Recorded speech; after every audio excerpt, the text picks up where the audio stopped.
बहू का खाती हूँ। अरे सुजाता, कर्म ही फूट गए मेरे। तेरे पास ही अपने लव मैरिज की फरमाइश लेकर आया था ना प्रेम, और तूने मुझसे कहा कि करवा दे लव मैरिज। हो गई ना मैरिज, आ गई ना बहू। क्या हुआ, हफ्ता भर नहीं हुआ उसे घर आया और ऑफिस जाकर बैठ गई। दिन रात कैसे काम करना पड़ता है उसके पीछे मुझे, ये बस मैं ही जानती हूँ।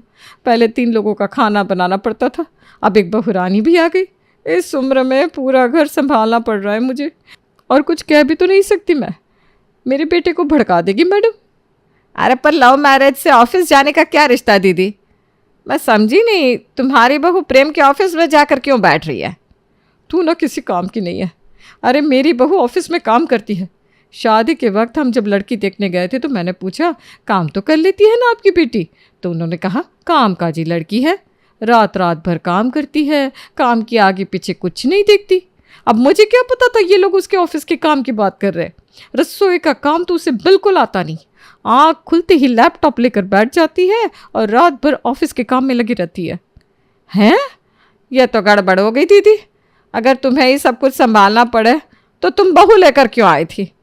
कुछ ऐसा दिमाग चलाओ जिससे तुम्हारा बेटा भी तुम्हारे हाथ से ना निकले और बहू भी कब्जे में आ जाए। तुम कोई ना कोई तरकीब लगा ही लोगी बहन, मुझे विश्वास है। ये कहकर सुजाता फ़ोन रख देती है और उस वक्त कमरे से बाहर निकलते हुए अपने बेटे को देखकर उसके दिमाग में यही सवाल आता है, कहीं उसका बेटा भी कोई वर्किंग वूमन लेकर ना आ जाए। इसलिए सुजाता देर ना करते हुए सीधा मोहित से पूछ लेती है, मैं वैसी माँओं में से नहीं हूँ बेटा जो अपनी ख्वाहिशें अपने बच्चे पर थोपे। तेरे पापा ना तेरे लिए लड़की देखने की सोच रहे, तो इसके पहले हम तेरे लिए कोई लड़की देखे। तेरे मन में कोई है तो बता दे, वरना हम तो पूरी कोशिश करेंगे तेरे पसंद की लड़की ढूंढने की। नहीं मम्मी, मेरे लिए प्लीज़ कोई लड़की मत ढूंढना। मेरी लाइफ में कोई है तो उसके घर वालों को घर बुला ले बेटा, कल रविवार भी है, तेरे पापा उनसे मिल लेंगे। आपको कोई प्रॉब्लम नहीं है मम्मी? अरे मैं पागल नहीं हूँ बेटा जो एक लड़की के चक्कर में अपने बेटे से अपने रिश्ते को ख़राब कर लूँगी। निशा ने जो गलती की वो मैं नहीं करूँगी। अरे मेरे बेटे की पसंद के आगे मुझे और कुछ समझ में ही नहीं आता।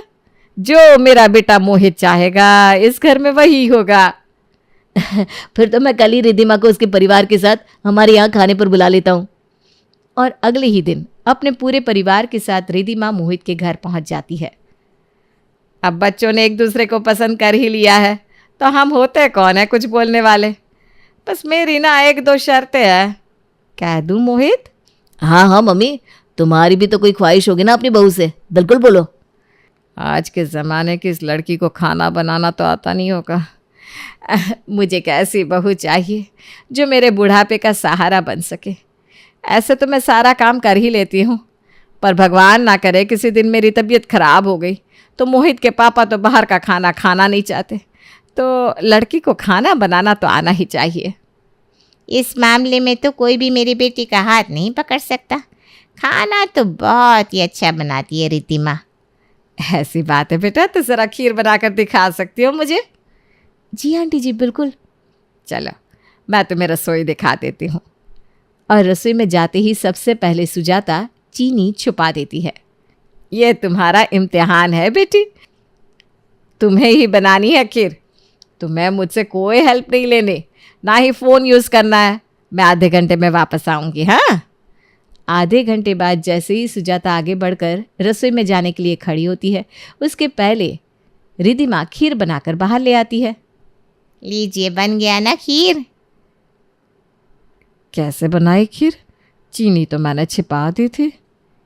खीर टेस्ट करके देखिए ना आंटी जी। सब खीर चखते हैं और वाह वाह करने लगते हैं। ऐसी खीर तो रोहित की माँ ने कभी नहीं बनाई। मैं तो पहली बार ऐसी स्वादिष्ट खीर खा रहा हूँ। बताओ बेटा, कैसे बनाया तुमने इस खीर को? कभी कभी इम्तिहान ही आपके अंदर के टैलेंट को बाहर निकालता है अंकल जी। वो क्या ना, जब मैं खीर बना रही थी तो मुझे चीनी कहीं नहीं मिली, तो मैंने गुड़ डालकर खीर बनाई है। ये गुड़ की खीर है और हेल्दी भी है। तो पहली शर्त तो तुमने पास कर ली। अब मेरी दूसरी शर्त यह है कि तुम्हें ड्राइविंग आनी चाहिए।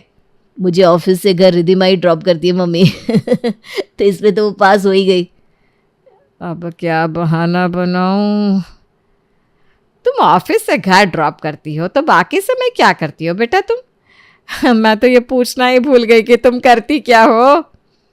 मैं रोहित के ऑफिस में ही काम करती हूँ आंटी जी। और ये सुनते ही सुजाता का सर चकरा जाता है।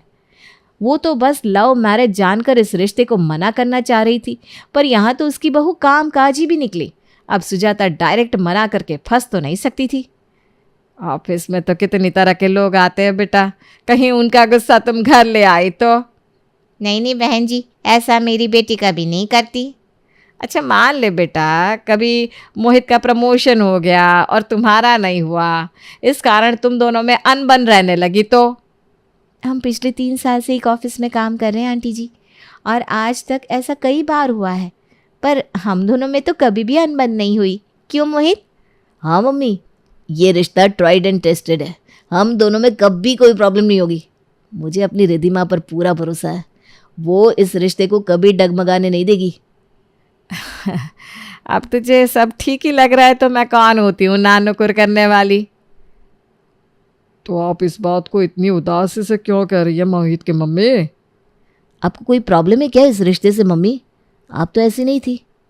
अब वो मेरी तबीयत ठीक नहीं है ना बेटा, मैं आज शाम को ही पंडित जी को बुलाकर तुम दोनों की शादी की तारीख निकलवा देती हूँ। हाँ। और अपने बेटे की नज़र में अच्छे बने रहने के लिए सुजाता को ना चाहते हुए भी इस रिश्ते के लिए हाँ करनी पड़ती है। शादी के बाद पहले दिन ही रिद्धिमा अपने कमरे से बाहर हाथ में लैपटॉप लेकर निकलती है। ये लैपटॉप लेकर क्यों घूम रही हो बहू? मांग में सही से सिंदूर भी नहीं भरा तुमने, और यह क्या सिंपल सा सूट पहन कर आ गई तुम? अरे नई नवेली दुल्हन को हाथ में कम से कम 15-20 दिन चूड़ियाँ पहननी चाहिए, शरीर पर चमकदार लाल साड़ी होनी चाहिए। ऐसा तो पता ही नहीं चल रहा कि तुम नई नवेली दुल्हन हो। और आज कौन सा काम कर रही हो तुम?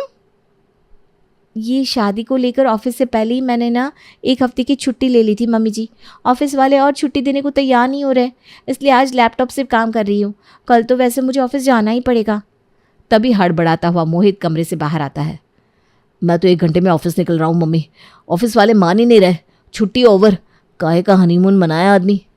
मैं कुछ बना देती हूँ ना तुम्हारे लिए। अरे कुछ से कुछ नहीं होगा बहू, आज तुम्हारी पहली रसोई है। अगल बगल वाले भी आएंगे हमारे यहाँ, और हमारे यहाँ ना नियम है, आसपास के सभी जान पहचान वाले बहू की पहली रसोई पर आते हैं।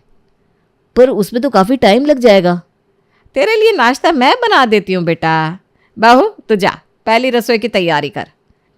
पर इतनी देर मैं किचन में कैसे काम कर पाऊंगी मम्मी जी?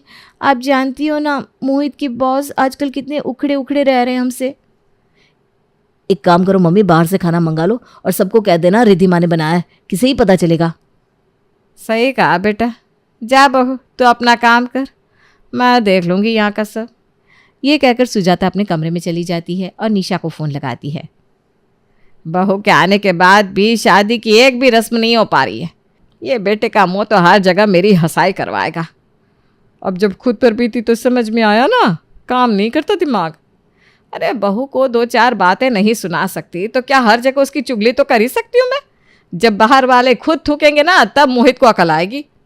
और जानबूझकर मेहमानों को आता देखकर सुजाता रसोई में जाकर खाने की तैयारी में लग जाती है। अरे सुजाता, बहू की पहली रसोई में? बहू रसोई में नहीं और तू रसोई में काम कर रही है? मान गए भाई, तू जितनी मॉडर्न दिखती थी उससे भी ज़्यादा मॉडर्न निकली। हाँ बस वही बहू की पहली रसोई की तैयारी कर रही हूँ, बाद में उससे हाथ लगवा दूँगी। ऑफिस चल रहा है ना उसका, कैसे रसोई देखती। वो तो मोहित को नाश्ता तक बना कर नहीं दे पाए, करती भी क्या, काम तो करना पड़ता है ना ऑफिस का। बाप रे बाप सुजाता, क्यों लेकर आई ऐसी बहू जब उसे कुछ करना ही नहीं? बाबा रे बाबा। अरे छोड़ ना मोना, तू कोल्ड ड्रिंक पी, मैं बहू को बुलाती हूँ। और सुजाता अपनी बहू को बुलाने उसके कमरे में जाती है। ये औरतें तुझसे मिलने की जिद कर रही है, तुझे काम करता देखेगी तो बातें बनाएगी, फिर तेरे कपड़े के बारे में बोलेगी, खाने में झूठ मूठ की कमी निकालेगी। उससे अच्छा तू यहीं रह, मैं बाहर देख लेती हूँ। Oh my God mummy ji, I am so lucky to have you. और बाहर जाकर सुजाता सभी से कुछ और ही कह देती है। सुजाता के लटके हुए मुंह को देखकर मोना कहती है, क्या हुआ सुजाता, नहीं आई क्या बहू? वो कह रही है वो ये पुराने ज़माने के नियम कानून को नहीं मानती। मतलब कोई गलत बात तो नहीं की उसने? अब तो तुझे भगवान ही बचाए सुजाता। अब तो तेरी खुद की रोजी रोटी ख़त्म होने वाली है, हम क्या तेरे घर रसोई खाएं। चलो बहनों। एक हफ्ते बाद सुजाता की कमी मानकर निशा रिद्धिमा को फ़ोन लगाती है और उसे जी भरकर ताने सुनाती है। मैं 2 दिन से तुझसे बात करने के लिए फ़ोन कर रही हूँ, पर तू घर पर रहती नहीं है। ऐसा क्या काम करती रहती है बहू? सुजाता का क्या है, वो तो बेचारी कभी भी कंप्लेंट नहीं करेगी, घुटने से चल भी नहीं पाती, फिर भी सबका काम कर रही है। अभी अभी शादी हुई है, आए दिन घर पर मेहमान आते होंगे, पूछते होंगे ना सब कहाँ गई बहू, और क्या जवाब देती होगी सुजाता बेचारी। मेरी बहू भी ऑफिस का काम करती है, पर शादी के बाद उसने वर्क फ्रॉम होम ले लिया। अब मुझे समझ में आ रहा है क्यों लोग ऑफिस जाने वाली लड़कियों को बहू नहीं बनाते, क्योंकि वो काम का बहाना लेकर सारा काम सास पर डालकर छू मंतर हो जाती है। मुझे नहीं पता था मौसी जी कि मम्मी जी को इतनी प्रॉब्लम हो रही होगी। आई एम सो सॉरी। मैं आज से ही वर्क फ्रॉम होम लेने की कोशिश करती हूँ। और ताने मार मार कर रिद्धिमा को वर्क फ्रॉम होम दिलवा दिया जाता है। इसी तरह 1 महीना बीत जाता है। एक रोज़ खाने के टेबल पर, आज खाना कुछ अलग नहीं लग रहा मोहित के पापा। देखिए, आप ही ने कह दिया, वही मुझे भी लग रहा था कि आज खाना अलग अलग सा क्यों लग रहा है। हमारी बहू काम पर जाती है भाई, उसने राशन तक के पैसे देने शुरू कर दिए हैं। मेहनत के पैसे से लाई चीज़ों का स्वाद ही अलग होता है। लोग कहते हैं बहू कमाने के बाद पूरी सैलरी अपनी जेब में रख लेती है, यहाँ तो ऐसा बिल्कुल भी नहीं है। मुझे तो लगता है मोहित, किसी दिन तू हमारे साथ ना भी रहे तो बहू सब कुछ संभाल लेगी। जीती रहे बेटा। ये सुनकर मोहित को ज़रा अजीब सा लगता है। अगली सुबह मोहित को कमरे से निकलता देख सुजाता अपनी सहेलियों से बातें करने लगती है। हाँ हाँ मोना, मुझे याद है, आज मुझे किट्टी में 15,000 रुपये जमा करना है।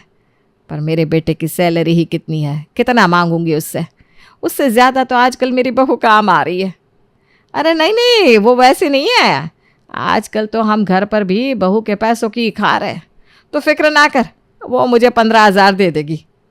ये सुनते ही मोहित गुस्से में कहता है, इतनी भी बुरी हालत नहीं है मम्मी मेरी कि मैं आपको किट्टी में जमा करने के लिए पैसे भी ना दे सकूं। और ये क्या बात हुई मम्मी कि घर में राशन भी रिद्धिमा के पैसे से आ रहा है? क्या मैं इतना भी लायक नहीं कि अपने माँ बाप का खर्चा उठा सकूं? अरे वो बात नहीं है बेटा, एक ही ऑफिस में हो तुम दोनों, पर अब वो तुम्हारी सीनियर बन चुकी है ना, उस पर इतना प्रेशर भी नहीं रहता। तुम ही देखो कितने आराम से उसने वर्क फ्रॉम होम ले लिया, तुझे क्या मिलेगा? और उसकी सैलरी भी तो तुमसे ज़्यादा है, तो घर पर वो पैसे दे या तुम, क्या फ़र्क पड़ता है बेटा? ये तुम दोनों के घर का आपस का मामला है, मुझे बीच में बोलना तो नहीं चाहिए। पर मोहित बेटा, पढ़ा लिखा तो तू बहू से ज़्यादा है, फिर बॉस ने ऐसा उसमें क्या देख लिया कि उसे प्रमोशन मिल गया?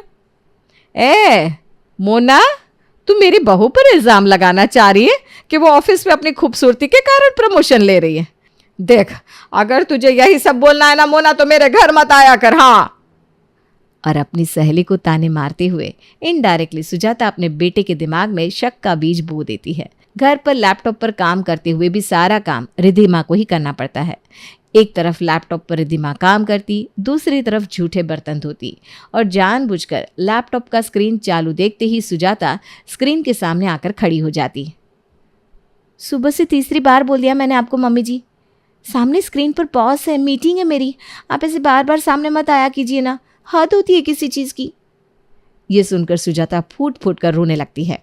रात को जब मोहित ऑफिस से घर लौट रहा था तो उसका पड़ोसी विनीत उसे टोकते हुए कहता है, बोलना तो नहीं चाहिए भाई, हम दोनों ने साथ ही पढ़ाई की है, पर तुझे ऐसा भी क्या पैसे का लालच है कि अपनी बीवी को ऑफिस में काम करवाने के चक्कर में अपनी माँ को रुला रहा है? जाकर देख, सुबह से चाची छत पर बैठकर फूट फूट कर रो रही है। सब ठीक तो है ना? ये सुनते ही मोहित गुस्से से आग बुबला हो जाता है। किस चीज़ का घमंड है तुम्हें रिद्धिमा? कितना ही ज़्यादा कमा लेती हो तुम मुझसे, जो तुम मेरी माँ पर धौंस जमाने लगी।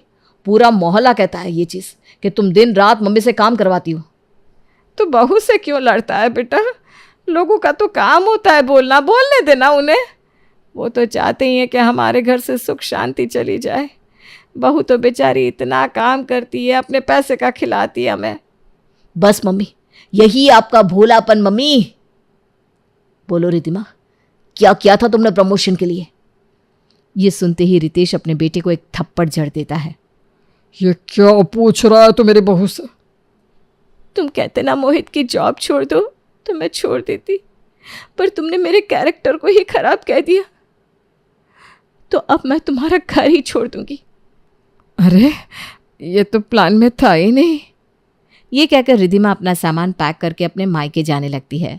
अपना घर टूटता देख सुजाता बोल पड़ती है, मोहित रोक ले बहू को, वो तो सीता है सीता, सुपर्णखा तो मैं निकली। ये सब मेरा रचाया षड्यंत्र था। मैं नहीं चाहती थी कि बहू ऑफिस जाए, पर मैं तुझे ये सीधा सीधा कह नहीं पा रही थी, इसलिए मैंने दोनों तरफ से कोशिश की कि कैसे बहू की नौकरी छूट जाए। पर मैं सच कहती हूँ, मैं तुम दोनों का रिश्ता नहीं तोड़ना चाहती थी बेटा।